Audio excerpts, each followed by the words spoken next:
That's a lot louder than I expected it to be. Hello everybody, thank you for joining me on my channel today. More here, and I thought I'd mix this video up just a little bit. I'm going to do a champion guide for you today on a rare champion named Gnarlhorn. Gnarlhorn is a champion out there that some other content creators have done videos on. However, I'm going to break him down into you. I'm going to show him to you right now from my standpoint, from my free-to-play standpoint. I can show you just kind of what he can do and what his kit looks like. However, first, before we get into it, if you like Raid Shadow Legends and you like it from the free-to-play standpoint, and you want to progress your account efficiently, effectively, and you want access to the most comprehensive library of rare champions there is in the game, then hey, please, don't forget, hit that subscribe button next to me, hit that bell notification so YouTube can tell you what happens when it happens, and get more champion guides from me as I put it out so that you can progress your account and learn some things about your champions. But today, Gnarlhorn, he is a Spirit Affinity Skinwalker champion. He's an HP based champion. He's got, what's his kit looks like here. He's got, however, the only problem with him that I do not like is that his damage does not scale off HP. It says he's an HP based champion, but his damage scales off of attack. Not cool. Not cool. It's a little broken how Raid Shadows, how Polarium does that on occasion, but you know what? It happens, right? Oh well. He's A1. What's it do? It attacks one enemy. Damage increases according to how much HP this champion has lost. This attack cannot be strong, critical, or weak hit. It's just going to hit straight up, done. But it's based on how much damage he's lost. So it's going to be based on the percentage of damage lost. It's not based on physically the count of how much damage he's actually lost. So it's going to be based on the percentage.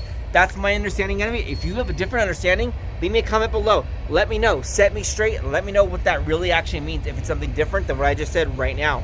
His A2, what does it do? Places a provoke debuff on all enemies. A provoke on all enemies. Places. It's not just a chance. All he has to do is beat the accuracy check against their resistance. Places a provoke debuff on all enemies.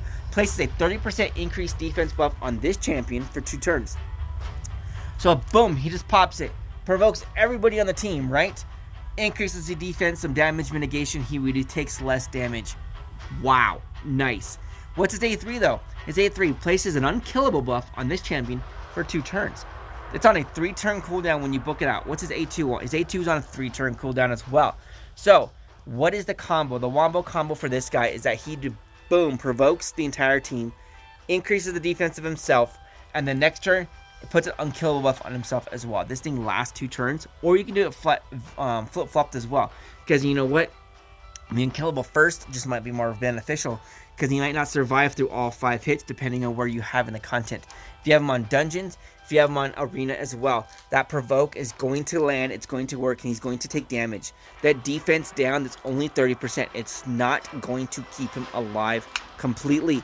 It is only a 30% damage mitigation, not 60%. So remember that if you're going to use him, if you're going to use him on manual, remember your combo, remember that right there.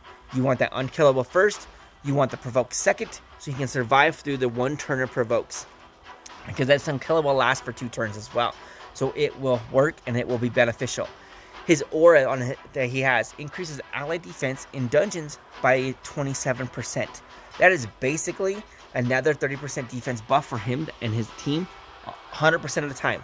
As soon as he is the lead, if he is the lead, it's going to be there the entire time of the battle. So he's a nice little kit. He's got a nice little ability. As you can see, look, mine, I've got no scrolls on mine, so I haven't actually built him up. The reason why I've actually got him, I'm keeping him, I'm going to end up fusing him, but he can be beneficial for you in your account if you need to get through over any humps from any content. He's a nice little tanky champion. As you can see here, I've got mine built out in nothing but immortal gear. I love the immortal gear. 15% HP boost and a 3% HP regen each turn. So he's got a 9% HP regen. What is his HP actually at? Whoop, sorry guys. Let's see, come here. His HP is at 23,000. So when he gets a 9% regen to that, that is a nice little chunk of change if he gets his health back. 10% would be 2,300, so he gets just over 2,000 health regen. His attack is negligible. Sorry, his attack is at 800. That's what his A1 is based off of. His defense is only 838. Mine is not decked out very well. It's not geared out very well. But like I said, I'm using mine. I'm going to be using mine for the fusion. So That's why he's not really all that built up for me on my account. But let's take him to some dungeon here for you guys. Let's go roll him into... You know what? Let's take him to Ice Golem here. He was a... Let's go with blue. Right, he is Force Affinity, if I remember right. I know I'm doing this, and I just so forgot. Include Vault Champions. Alright, let's take out some of these guys here. Where is he? Gnarl. No, he's Spirit. So we're going to take him off of that. Let's go into 7. Here we go. So he's got the Spirit. He's got the Affinity Boost. Affinity Advantage against the Force Affinity Dungeon. You know what? We'll put him in the lead, right? Because you got that defense or up aura as well, right? Okay, so defense up. Let's bring... Who shall else we bring to the table? We're bringing Captain Tamila. Yeah, she's level 60, but she's got some good sustain for the team. We'll bring in Chevalier, and we need some speeds and such. So let's bring in an Apothecary. Let's bring in this level 50 Apothecary, okay? I actually got 3 Apothecaries. I got a 60, I got a 40, and I got a 50. So I'm going to build them all up. I'm going to do a team with all 3 of them on there. And then we're just going to run this on auto so you can see what Gnarlhorn can do, you guys. I will point out and talk to you about what his kit it looks like when he does it. You got to remember, though, I do have 2 level 60s here, so they're going to work out some things. Look at that Provoke. That Team Provoke on there works out. 100% land chance, and he did it. He got them. Miscreated Monster, he's a beast. He's my level 60. He's my big, massive tank on my main account. Sorry, main account. This is my main account on my main content. But I want to see. There's the unkillable for him. He still takes damage from that. Remember, he will still take damage from that when he has an unkillable. But he just won't die. That is the nice thing about his kit. This is going a little too fast, and it's not really going to spotlight what he can do for you guys. So I'm going to change it out. I'll do one more dungeon run for you. You know what? Let's go take him into one of the keeps. One of the potion keeps. We'll take him to the Arcane Keep. It's pretty straightforward, pretty self-explanatory, and it might work better to showcase some of his kit, some of his skills for you.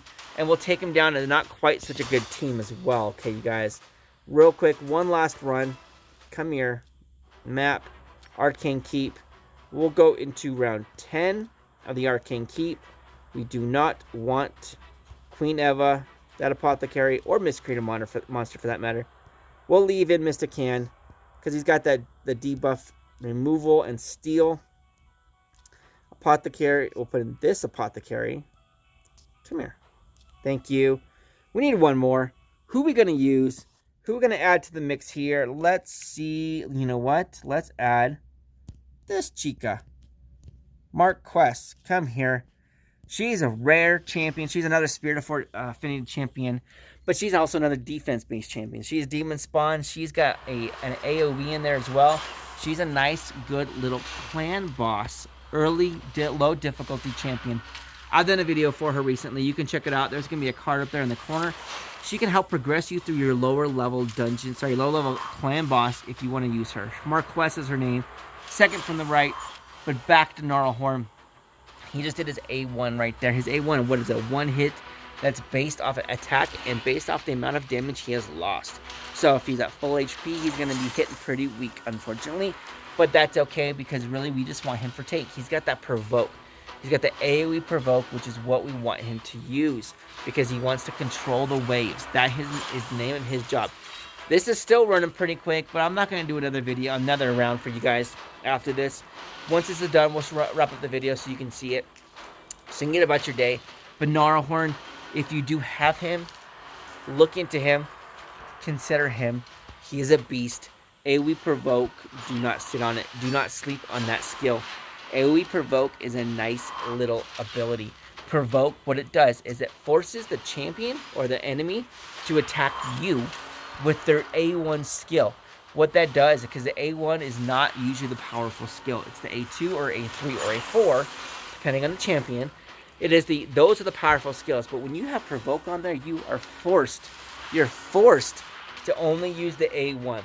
And so if he has that AOE Provoke on them, the entire trash wave, the entire team can only attack him with his A1.